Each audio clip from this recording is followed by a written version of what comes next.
Hello friends, ये 67th BPSC के री एग्ज़ाम के लिए आधुनिक इतिहास का चौथा टेस्ट सीरीज है। इसमें जितने प्रश्न दिए गए हैं सभी प्रश्न बहुत ही महत्वपूर्ण है आपकी परीक्षा के लिए। तो हम लोग देखते हैं आज का आधुनिक इतिहास का चौथा टेस्ट सीरीज। पहला क्वेश्चन है, शिक्षा में सुधार हेतु ब्रिटिश सरकार ने सैडलर विश्वविद्यालय आयोग कब नियुक्त किया है?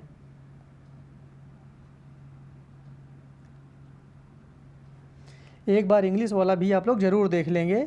इसका सही उत्तर हो जाएगा बी। सन 1917 में सैडलर विश्वविद्यालय आयोग की स्थापना की गई थी। Correct answer is B. किसके शासनकाल में भारत में अंग्रेजी शिक्षा प्रारंभ की गई?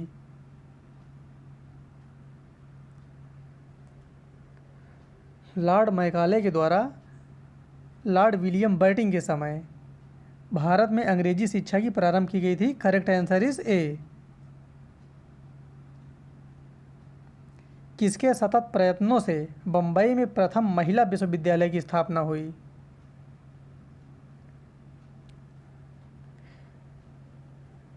इसका सही उत्तर हो जाएगा बी। डी.के. कर्वे महोदय के प्रयत्नों से बंबई में पहला महिला विश्वविद्यालय की स्थापना की गई थी। Correct answer is B. निम्नलिखित में से किसने भारतीय विश्वविद्यालय में धार्मिक शिक्षा के लिए प्रबल रूप से वकालत की थी? भारतीय विश्वविद्यालयों में धार्मिक शिक्षा के लिए वकालत की थी। ये किया गया था मदन मोहन मालवीय के द्वारा। Correct answer is D, Madan Mohan Malviya. Banaras Hindu विश्वविद्यालय का शिलान्यास निम्न में से किसने किया था? यहाँ पर ये चीज़ एक लोग ध्यान देंगे आप लोग ज़रूर। यहाँ पर शिलान्यास लिखा हुआ है। इसका उद्घाटन करना और शिलान्यास करना दोनों में अंतर है। इसका सही उत्तर हो जाएगा सी, लॉर्ड हार्डिंग के द्वारा। जो शिलान्यास हुआ है वो लॉर्ड हार्डिंग के द्वारा किया गया है। Correct answer is C. इसका उत्तर एकदम सही है, किसी को कोई डाउट ना रहे। 1878 का वर्नाक्यूलर प्रेस एक्ट किसने रद्द किया था? ये लाया गया था लॉर्ड लिटन के द्वारा, और जो रद्द किया गया है वो लॉर्ड रिपन के द्वारा रद्द किया गया है। करेक्ट आंसर इज ए। भारत में प्रकाशित पहला समाचार पत्र निम्नलिखित में से कौन सा था?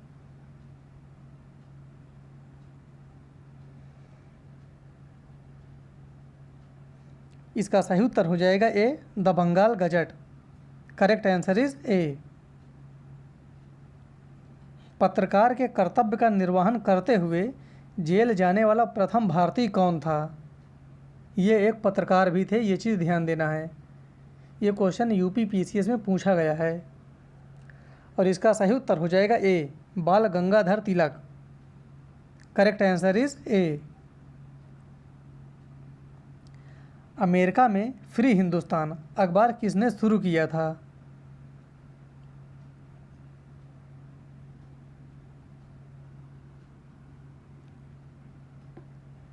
इसका सही उत्तर हो जाएगा डी, तारकनाथ दास ने अमेरिका में फ्री हिंदुस्तान अखबार शुरू किए थे। Correct answer is D.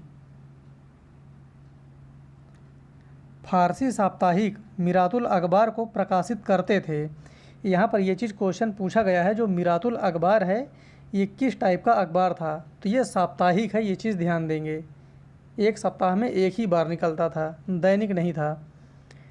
और इसका सही उत्तर हो जाएगा बी, राजा राम मोहन राय के द्वारा। करेक्ट आंसर इज बी, ये साप्ताहिक है मिरातुल अखबार। क्रांतिकारी काल की निम्नलिखित लोकप्रिय पत्रिकाओं में से कौन अनेक कारणों से कांग्रेस की आलोचना करती थी? यहाँ पर ये चीज़ ध्यान देंगे, कांग्रेस की आलोचना करती थी ये।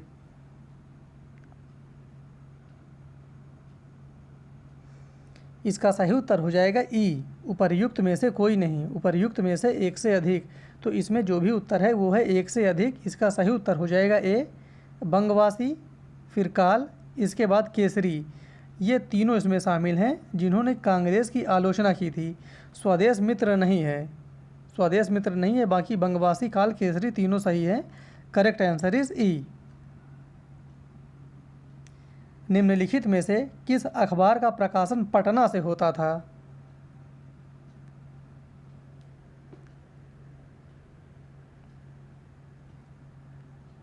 इसका सही उत्तर हो जाएगा A, Indian nation. Correct answer is ए।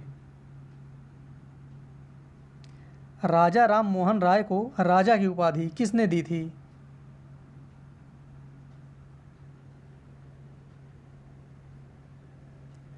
इसका सही उत्तर हो जाएगा बी, अकबर द्वितीय ने। Correct answer is B. निम्न में से किसे राजा राम मोहन राय के धार्मिक सामाजिक विचारों के विरोध में प्रारंभ किया गया था? ये किसके विरोध में प्रारंभ किया गया था? तो राजा राम मोहन राय के धार्मिक सामाजिक विचारों के विरोध में। काफ़ी इंपॉर्टेंट क्वेश्चन है ये। इसका सही उत्तर हो जाएगा बी, समाचार चंद्रिका। समाचार चंद्रिका राजा राम मोहन राय के धार्मिक और सामाजिक विचार के विरोध में प्रारंभ किया गया था। Correct answer is B. Raja Ram Mohan Roy ने निम्न में से किसका विरोध नहीं किया था?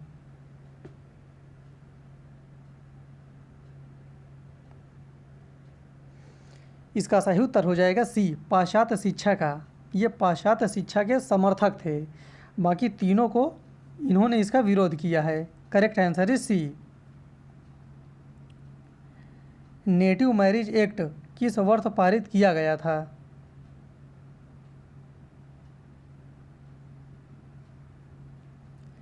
इसका सही उत्तर हो जाएगा बी, नेटिव मैरिज एक्ट पारित किया गया था 1872 में।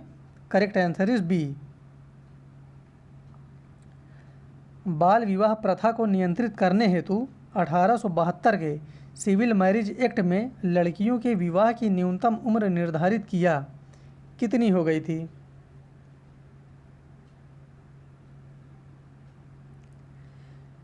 इसका सही उत्तर हो जाएगा ए, 14 वर्ष। करेक्ट आंसर इज ए। ध्यान देना है, 14 वर्ष। बहुत से लोग इसका उत्तर डी लगा देते हैं, वो गलत हो जाता है। इसका जो सही उत्तर है वो है ए, 14 वर्ष।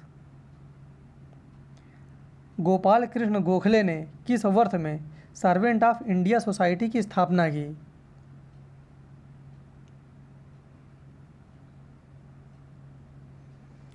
इसका सही उत्तर हो जाएगा डी, 1905 में। Correct answer is D. Bahujan Samaj का संस्थापक कौन था? काफ़ी बार क्वेश्चन ये मिलान करने के लिए आया है, बहुत ही महत्वपूर्ण प्रश्न है।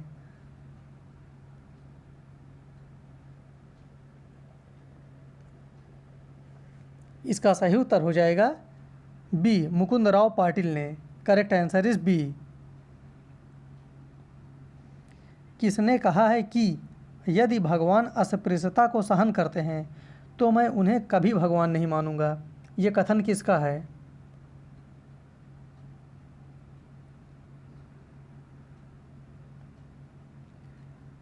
इसका सही उत्तर हो जाएगा बी, ये कथन है बाल गंगाधर तिलक का।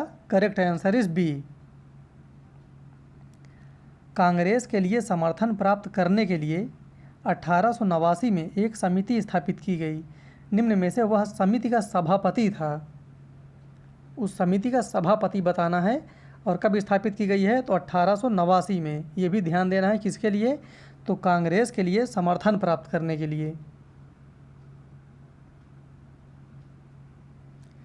इसका सही उत्तर हो जाएगा B, Digby. Correct answer is B. भारतीय राष्ट्रीय कांग्रेस के प्रथम मुस्लिम अध्यक्ष हैं?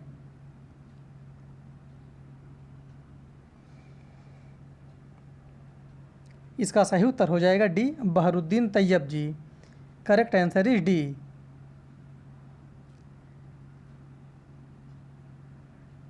वर्ष 1938 के लिए भारतीय राष्ट्रीय कांग्रेस का अध्यक्ष किसे चुना गया था?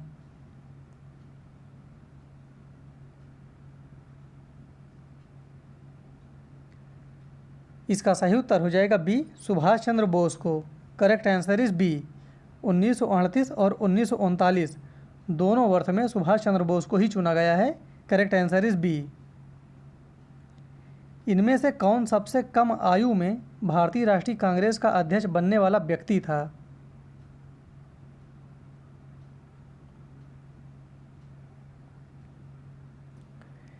इसका सही उत्तर हो जाएगा बी, अबुल कलाम आज़ाद। ये सबसे कम आयु के भारतीय राष्ट्रीय कांग्रेस के अध्यक्ष थे। Correct answer is B. निम्नलिखित में से कौन लगातार 6 वर्षों तक भारतीय राष्ट्रीय कांग्रेस का अध्यक्ष था?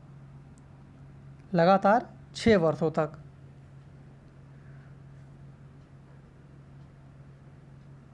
इसका सही उत्तर हो जाएगा बी, अबुल कलाम आज़ाद थे। Correct answer is B. इस प्रकार से आज हमारा आधुनिक इतिहास का चौथा टेस्ट कंप्लीट हुआ। फिर मिलते हैं अगले वीडियो में। धन्यवाद।